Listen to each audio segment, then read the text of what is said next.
5, 4, 3, 2, 1. Malaysia mengamalkan sistem demokrasi berparlimen. Di bawah sistem ini, rakyatlah yang berkuasa mutlak untuk menentukan parti mana yang akan diberikan amanah untuk mengabdikan negara. Dan dalam memilih sesebuah parti itu, parti politik maksud saya, maka rakyat akan menggunakan beberapa kriteria sebelum mereka memilih sesebuah parti berkenaan. Antara kriteria itu mengandungi 11 perkara yang akan ditimbangkan oleh rakyat sama ada parti itu dapat memberikan manfaat kepada rakyat. Pertama ialah tentang keamanan dan keselamatan sama ada dapat diusahakan oleh parti berkenaan yang menjadi kerajaan. Dan dalam hal ini Barisan Nasional telah terbukti sama ada di Malaysia ataupun di Melaka berjaya mengekalkan keamanan di negara kita. Dan sebagai contoh, kadar jenayah dari segi keselamatan telah dapat dikurangkan dari 744 kes bagi setiap 100,000 penduduk kepada hanya 565 kes bagi 100,000 penduduk pada tahun 2012. Dan ini merupakan yang terendah di kalangan negara-negara OECD. Kedua, parti berkenaan hendaklah berjaya mengekalkan perpaduan dan keharmonian kaum kerana mengakui atau menerima hakikat bahawa Malaysia dan Melaka adalah sebuah negara majmuk. Jadi perpaduan kaum amat penting. Dan dalam hal ini, Melaka khususnya berjaya mengekalkan keharmonian itu, di mana sebagai bukti tidak ada rusuhan kaum dan tidak ada apa-apa berbentuk litigasi yang dikemukakan oleh rakyat terhadap kaum yang lain. Yang ketiga, kebebasan bersuara dan beragama. Dan sekali lagi, kita dapat lihat bahawa kes saman menyaman adalah sifar di Melaka.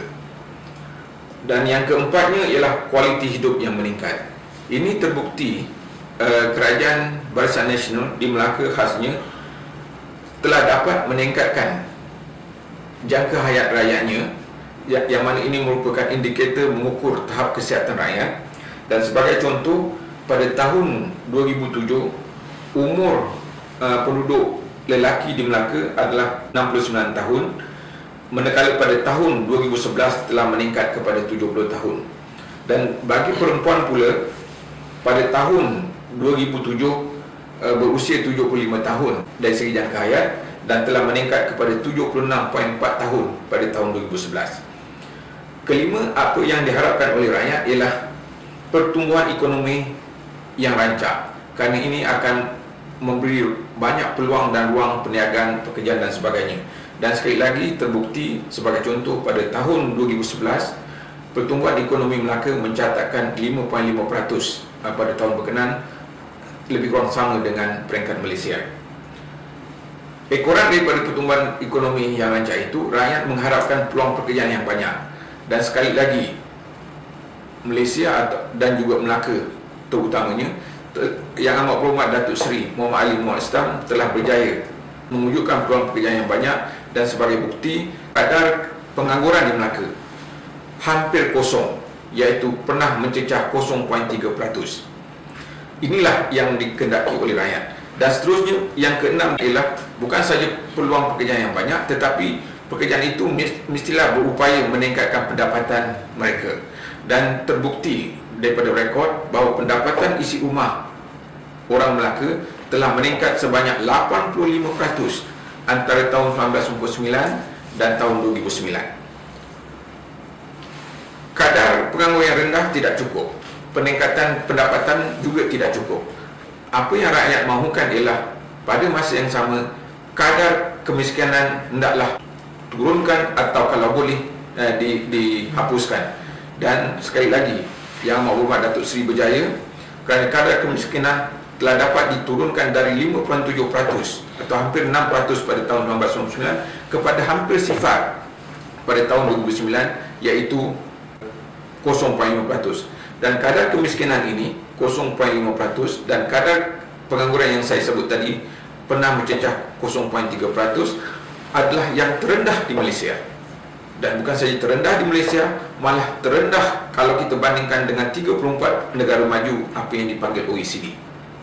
Kadar kemiskinan yang hampir sifat itu pun tidak cukup. Apa yang rakyat juga mahukan, di samping meningkatnya kekayaan dengan bertambahnya pendapatan dan terhapusnya kemiskinan, rakyat juga mengharapkan jurang pendapatan dapat dikecilkan. Dan ini telah dapat dihasilkan oleh Kerajaan Barisan Nasional khasnya di Melaka yang dipimpin oleh Datuk Seri, di mana jurang pendapatan telah dapat dikecilkan sebanyak kira-kira 23% antara tahun 1999 dan tahun 2009. Untuk mencapai semua ini, sudah tentu rakyat mahukan hasil kerajaan yang mantap selain daripada kerajaan itu stable. Kerana hasil kerajaan yang mantap itu dapat membangunkan negeri. Dan alhamdulillah, Kerajaan Negeri Melaka telah dapat mencatatkan hasil yang baik, revenue yang tinggi. Sebagai contoh, pada tahun 2012, hasil Kerajaan Negeri Melaka hampir 323 million atau 323 juta. Dan akhir sekali, yang ke-11, apa yang diharapkan oleh sesebuah kerajaan ialah mesti berupaya mewujudkan pertumbuhan ekonomi yang mapan dan persekitaran alam sekitar yang juga mapan. Alhamdulillah, Kerajaan Barisan Nasional Negeri Melaka sekali lagi merupakan only state government. Hanya Kerajaan Negeri Melaka sajalah yang telah dapat menghasilkan pertumbuhan ekonomi yang mapan dan juga alam sekitar yang mapan, seperti mana yang diukur oleh Kementerian Perumahan dan Kerajaan Tempatan, di mana semua PBT di Melaka, semua daerah di Melaka adalah bertaraf mapan kerana indikatornya mencapai lebih 80 mata.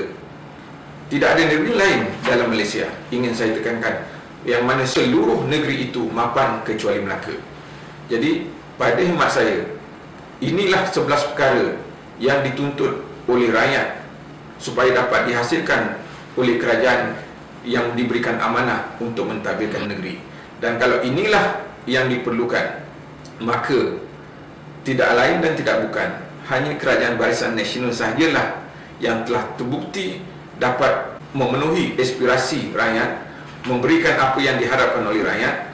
Dan pada saya, berdasarkan bukti yang amat jelas itu, maka sewajarnya lah tidak ada pilihan lain yang wajar diberikan kecuali Parti Barisan Nasional, kerana parti lain hanya mampu berjanji dan tidak ada bukti dapat menjayakannya. Dan kalau kita lihat di 4 buah negeri yang telah mereka tadbirkan itu, amat jelas tertinggal berbanding dengan Melaka dalam 11 perkara yang saya sebutkan tadi.